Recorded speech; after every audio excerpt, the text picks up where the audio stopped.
والذین تبوأوا الدار والایمان، اور وہ جو دار ہجرت میں مقیم ہے یعنی انصار اور ایمان پہ ثابت قدم ہے، من قبلہم ان سے پہلے، یحبون من ہاجر الیہم، وہ انصار مدینہ بھی ان مہاجروں سے محبت کرتے ہیں جو ان کے پاس ہجرت کر کے آئے، ولا یجدون فی صدورہم حاجہ، اور اپنے سینوں میں کوئی بھی خلش محسوس نہیں کرتے اپنے ان مہاجر بھائیوں کے اوپر مال لگاتے ہوئے۔ ہائے ہائے، انصار مدینہ کی بھی تعریف آ گئی۔ مما اوتو، جو کچھ وہ دیے گئے، وَيُؤْثِرُونَ عَلَىٰ أَنفُسِهِمْ، اور وہ ان مہاجرین کو اپنی جانوں پر بڑھ کر ترجیح دیتے ہیں، وَلَوْ كَانَ بِهِمْ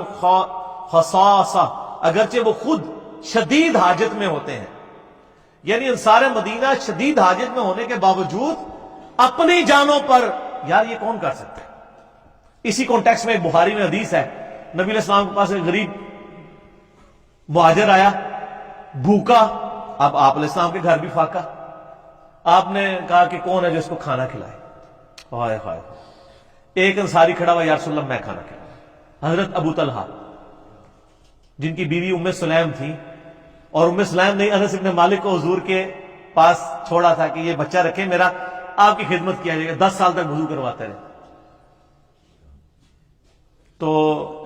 انس ابن مالک کی ماں ام سلیم اور طلحہ جو ان کے خاوند تھے، تو حضرت طلحہ نے، ابو طلحہ نے کہا کہ میں کھانا کھلاؤں گا، لے گئے۔ اب گھر پہنچے تو بیوی نے ان کا کھانے کو تو بہت تھوڑا ہے، ہم نے بھی آج فاقہ کرنا تھا، تھوڑا بہت ہے، وہ بچوں کے لیے بھی پورا نہیں ہوگا۔ تو اچھا یہ نہیں کہا کہ مصیبت پاتی ہے، ہائے ہائے ہائے، ساڑھی سنانی سے لیٹ ہو جاتے، ساڑھی جناب اٹھلی اوپرلی کر دینی ہے۔ یعنی وہ سولوشن اینڈ پہ کھڑے ہوتے تھے خامدوں کے ساتھ، وہ عورتیں پرابلم اینڈ پہ نہیں، ایک بار سے مصیبت خامد لے کے آئے اور ایک گھر کی مصیبت کاٹ۔ میں اپنی بیوی کی بات نہیں کر رہا، میں گھر بھی جانا ہے، میری بیوی بڑی کوآپریٹو ہے، ٹھیک ہے، نہیں سچی مجھے کوآپریٹو ہے الحمدللہ۔ تو وہ سولوشن اینڈ پہ کھڑی ہوتی تھی، تو ان کا ٹھیک ہے ہم بچوں کو نا بہلا پھسلا کے سلا دیتے ہیں، بچے بھوکے سلا دیے، کھانا رکھا، اور کھانا تو ایک بندے کا تھا، اب مہمان بھی تھا، اور چراغ ٹھیک کرنے کے بہانے چراغ بھی بجھا دیا، پتہ ہی نہ چلے کہ ساتھی نے ساتھ کھایا کہ نہیں، یعنی وہ جو میزبان تھے، وہ مہمان سمجھتا رہا کہ ہم دونوں نے کھانا کھایا، حالانکہ اکیلے نہیں کھایا تھا۔ رات کے اندھیرے میں یہ نیکی کی ہے، اور اللہ کو اتنی پسند آئی کہ نبی علیہ السلام کی خدمت میں جب صبح حاضر ہوئے تو نبی علیہ السلام نے فرمایا کہ تم دونوں میاں بیوی نے آج عمل کیا ہے نا، جو اللہ تعالیٰ مسکرا پڑا اس کو اپنی شان کے لائق، کہ میری کمٹمنٹ کے لیے ایسا چھپ کے عمل اور اتنی کمٹمنٹ کے ساتھ۔ اور پھر آپ نے کہا کہ یہ آیات جو نازل ہوئی ہیں نا، یہ تمہارے بارے میں ہوئی ہے، یہ والی آیت کہ وہ انصار مدینہ ایسے ہیں۔ اب یہ دیکھیں حضرت ابو طلحہ اور ام سلیم کی یہ قربانی قیامت تک قرآن میں تلاوت کی جاتی رہے گی کہ وہ اپنی جانوں کے اوپر ان مہاجرین کو فوقیت دیتے ہیں۔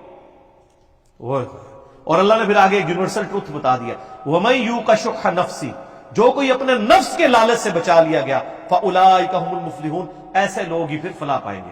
جو نفس کے لالچ سے بچ جائیں۔ یہ صحابہ کرام کی خوبیاں تھیں۔ وَالَّذِينَ جَاءُوا مِن بَعْدِهِمْ، اور جو ان کے بعد آنے والے ہیں، يَقُولُونَ رَبَّنَا اغْفِرْ لَنَا وَلِإِخْوَانِنَا الَّذِينَ سَبَقُونَا بِالْإِيمَانِ، وہ دعا کرتے ہیں اے اللہ بخش دے ہمیں بھی اور ہمارے ان بھائیوں کو جو ہم سے پہلے ایمان کی حالت میں گزرے، وَلَا تَجْعَلْ فِي قُلُوبِنَا غِلًّا لِّلَّذِينَ آمَنُوا رَبَّنَا إِنَّكَ رَءُوفٌ رَحِيمٌ، اور اے اللہ ہمارے دل میں ان کے لیے کوئی میل باقی نہ رکھنا جو اہل ایمان مر چکے ہیں، اے اللہ تو بخشنے والا ہے، رؤوف الرحیم ہے، مہربان ہے۔ یعنی مسلمانوں کی یہ نشانی ہے کہ اپنی زندگی میں جو مسلمان ہیں ان کے ساتھ حسن سلوک کرتے ہیں،